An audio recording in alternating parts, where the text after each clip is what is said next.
Sir जय हिंद। Lieutenant general Sanjay Kulkarni sir, जय हिंद। बहुत बहुत शुक्रिया समय देने के लिए। Thank you sir. जय हिंद राजेश, ऑलवेज अ प्लेजर आपके साथ। थैंक यू सर, आपने समय दिया, शुक्रिया इसके लिए। दरअसल जब भी मेरी और आपकी बातचीत होती है, अग्निवीर उनको बहुत पसंद करते हैं। जुलाई महीने में पहला अग्निवीर का बैच शायद बाहर आ रहा है। सीएपीएफ में काफी ज्यादा वैकेंसी रखी गई है, सीआईएसएफ में तो 50% है, बीएसएफ में भी, सीआरपीएफ में भी, और तो और अभी रेलवे के साथ भी इंडियन आर्मी का कॉन्टैक्ट हुआ है। वहां पर भी अग्निवीरों के लिए काफी वैकेंसी रखी गई है। लेकिन उसके बाद भी हम देख रहे हैं कि जो पंजाब का युवा हो, हरियाणा का युवा हो, सिख जाट, ये थोड़ा सा किनारे हो रहे हैं इंडियन आर्मी से।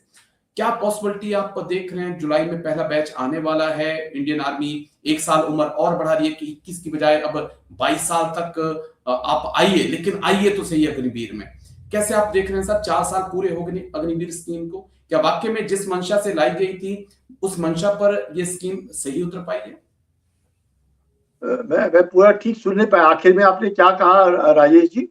मैं ये कह रहा था सर कि ना अब खबरें आ रही हैं कि सिख जो हैं वो नहीं आ रहे हैं इंडियन आर्मी में, वो अग्निवीर नहीं बनना चाहते हैं, जाट भी नहीं बनना चाहते हैं। तो 4 साल अग्निवीर के कंप्लीट हो गए। क्या वाकई में उस एम के साथ अग्निवीर स्कीम लाई गई थी, वो एम अचीव हो रहा है या नहीं हो रहा है सर? देखिएगा राजेश जी, जो कनाडा जाना चाहता है ना, वो अग्निवीर बन करके पैसे कमा करके वो कनाडा भाग जाता है। तो उसको मालूम है कि उसको जितना पैसा उसके बाद मिलेगा और ये 4 साल में वो रहेगा और पक्का अच्छा बन जाएगा, हट्टा कट्टा बन जाएगा, और जिस देश में भी जाएगा वो अच्छा ही नाम कमाएगा, और अपने देश में भी रहेगा तो भी अच्छा ही नाम कमाएगा, उसको कोई ऐतराज नहीं। देखिएगा, अग्निवीर के 2 पहलू है। एक पहलू तो ये है कि हम लोग हर हमेशा सोचते हैं कि क्योंकि भारत है और भारत में नौकरी एक बहुत बड़ी चीज है, क्योंकि हर कोई चाहता है कि नौकरी हो तो कम से कम मतलब वो अपना नहीं देखता, वो पूरे परिवार जो उसका होता है, स्पेशली तो वो पूरा परिवार उसके ऊपर बसता है। क्योंकि हर एक परिवार में अगर 3, 4, 5 बच्चे होते हैं या बहनें हैं, भाई है, कोई मैं हो सकता हूँ 21 साल का, तो सबसे छोटा वाला मेरा भाई होगा शायद 5 साल का। तो अब उसको बढ़ाना, उसको पढ़ाना, ऐसे परिवार में तो जब एक को नौकरी लग जाती है परिवार के अंदर, तो पूरा परिवार फलता फूलता है और उसका फायदा पूरे परिवार को होता है। ये एक भारत की अपनी एक मैं कहूँगा कहानी है, और क्योंकि आबादी भी बहुत ज्यादा है, तो उस तरीके से मैं कहूँगा ये कहना कि अग्निवीर स्कीम ठीक नहीं है, गलत होगा। पर अग्निवीर स्कीम की अग्नि परीक्षा अब देखने में आएगी, जब अगर जो बाहर निकलेंगे, अगर उनको हम रीसेटल कर पाते हैं अच्छी तरीके से, तो फिर अग्निवीर जो स्कीम है, अग्निपथ जो स्कीम है, वो सफल मानी जाएगी।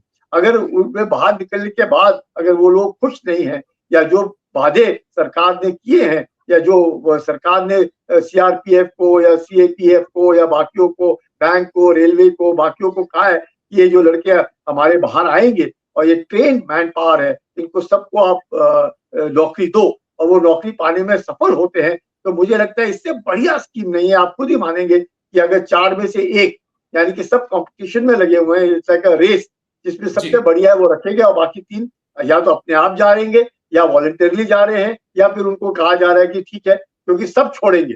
उस वक्त ये नहीं है कि घर जाते वक्त हम 4 आए थे तो एक को बोला तू अब लंगर में जाके खाना खा, बाकी 3 तुम रेलवे स्टेशन। नहीं, सब जाएंगे और फिर कॉल लेटर भेजेंगे कि ये आप आ सकते हैं। तो ये नहीं होगा कि ये मुझे नहीं पता था कि जितने अगर 45 के 45,000 अग्निवीर एक साथ बाहर आएंगे। मुझे तो लग रहा था कि 15 रहेंगे और 30 का बोरिया बिस्तर रेलवे स्टेशन पे होगा। नहीं, ये देखिएगा, शुरू में तो 45,000 नहीं है, टोटल वैकेंसीज 45,000 है।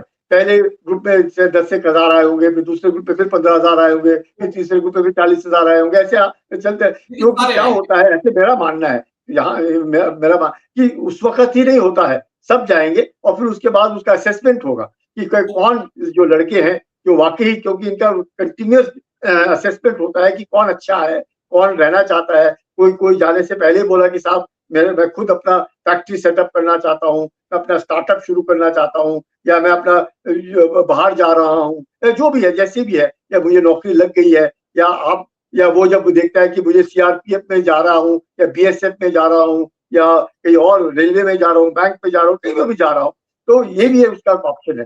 तो ये सारे ऑप्शन में से फिर हो सकता है कि हमने कहा 10,500 गए और हमने कहा 2,500 हमने लेने हैं, उनमें से हो सकता है 2,200 ही वापस आए, और ये सोच करके कि भाई बाकी भी सारे जब चले गए। तो ये तो होता रहेगा, इसमें कोई शक नहीं। ऐसी मेरा मानना है, ऐसी मेरी सोच है।